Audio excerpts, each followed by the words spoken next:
Assalamualaikum warahmatullahi wabarakatuh. Perkenalkan, nama saya Mesra Winda dari jurusan PGMI semester 3 dengan mata kuliah Edupreneurship. Nah, di sini saya akan menjelaskan sedikit tentang konsep dasar Edupreneurship. Yang pertama yaitu perkembangan dan sejarah kewirausahaan. Wirausaha secara historis sudah dikenal sejak diperkenalkan oleh Richard Castillon pada tahun 1755. Di luar negeri, istilah kewirausahaan telah dikenal sejak abad ke-16, sedangkan di Indonesia baru dikenal pada akhir abad ke-20. Pendidikan kewirausahaan mulai dirintis sejak tahun 1950-an di beberapa negara seperti Eropa, Amerika, dan Kanada. Bahkan sejak 1970-an banyak universitas yang mengajarkan kewirausahaan atau manajemen usaha kecil. Kemudian pada tahun 1980-an, hampir 500 sekolah di Amerika Serikat memberikan pendidikan kewirausahaan. Di Indonesia, kewirausahaan dipelajari baru terbatas pada beberapa sekolah atau perguruan tinggi tertentu saja. Sejalan dengan perkembangan dan tantangan seperti adanya krisis ekonomi, pemahaman kewirausahaan baik melalui pendidikan formal maupun pelatihan-pelatihan di segala lapisan masyarakat, kewirausahaan menjadi berkembang. Menurut fakta sejarah, sejak ratusan tahun lalu sebagian besar atau mayoritas masyarakat Indonesia hidup dari pertanian. Hanya mereka yang hidup di daerah pantai sering terlibat dengan perdagangan kecil-kecilan dan belum pernah memasuki tingkat perdagangan internasional dengan ukuran skala ekonomis. Yang kedua yaitu pengertian kewirausahaan. Kewirausahaan berasal dari kata wira dan usaha. Wira berarti pejuang, pahlawan, manusia unggul, teladan, berbudi luhur, gagah, berani, dan berwatak agung. Usaha berarti perbuatan amal, bekerja, dan berbuat sesuatu. Jadi wirausaha adalah pejuang atau pahlawan yang berbuat sesuatu. Maka dapat kita artikan dengan seseorang yang melakukan sesuatu dengan segala kemampuannya untuk mencapai tujuan atau maksud tertentu. Yang ketiga yaitu perbedaan wirausaha, pengusaha, dan kewirausahaan. Wirausaha yaitu seseorang yang super kreatif dengan memanfaatkan barang-barang yang sudah tidak berguna agar dimanfaatkan kembali menjadi sesuatu yang berguna dan tentunya memiliki nilai jual. Contohnya, memanfaatkan ampas kopi, kulit telur, dan lain sebagainya untuk dijadikan sebagai sebuah karya seni yang bernilai tinggi dan diincar oleh para kolektor. Sedangkan pengusaha adalah orang yang menjalankan sebuah bisnis seperti aktivitas jual beli termasuk produksi barang dan lain sebagainya.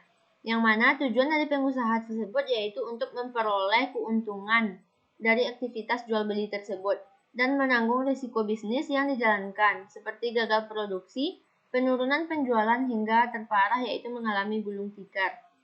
Sedangkan kewirausahaan adalah proses mengidentifikasi, mengembangkan, serta membawa visi ke dalam kehidupan. Visi tersebut bisa berupa ide inovatif, peluang, atau cara yang lebih baik dalam menjalankan sesuatu. Kemudian yang keempat yaitu faktor penting yang bisa mengubah seseorang menjadi wirausahawan. Yang pertama yaitu faktor individu atau personal. Merupakan pengaruh pengalaman hidup dari kecil hingga dewasa, baik oleh lingkungan ataupun keluarga. Yang kedua yaitu suasana kerja. Lingkungan pekerjaan yang nyaman tidak akan menstimulus orang atau pikirannya untuk berkeinginan menjadi pengusaha. Namun, bila lingkungan kerja tidak nyaman, maka akan mempercepat seseorang memilih jalan karirnya untuk menjadi pengusaha. Yang ketiga yaitu tingkat pendidikan. Semakin tinggi tingkat pendidikan seseorang, maka hal itu juga semakin tidak begitu berpengaruh terhadap keinginan dirinya untuk memiliki jalan hidup sebagai wirausahawan. Rata-rata justru tingkat pendidikan yang tidak terlalu tinggi yang menstimulus seseorang untuk memilih karirnya menjadi seorang pengusaha. Yang keempat yaitu kepribadian. Ada banyak tipe kepribadian seperti kontroler, advokator, analitik, dan fasilitator. Dari tipe-tipe itu yang cenderung mempunyai hasrat yang tinggi untuk memilih karir menjadi seorang pengusaha adalah kontroler dan advokator. Tetapi itu bukan sesuatu yang mutlak, karena semua bisa asalkan ada kemauan. Yang kelima yaitu prestasi pendidikan. Rata-rata orang yang mempunyai prestasi yang tidak tinggi justru punya keinginan yang lebih kuat untuk menjadi seorang pengusaha. Hal itu didorong oleh suatu keadaan yang memaksa ia berpikir bahwa menjadi pengusaha adalah salah satu pilihan terakhir untuk sukses.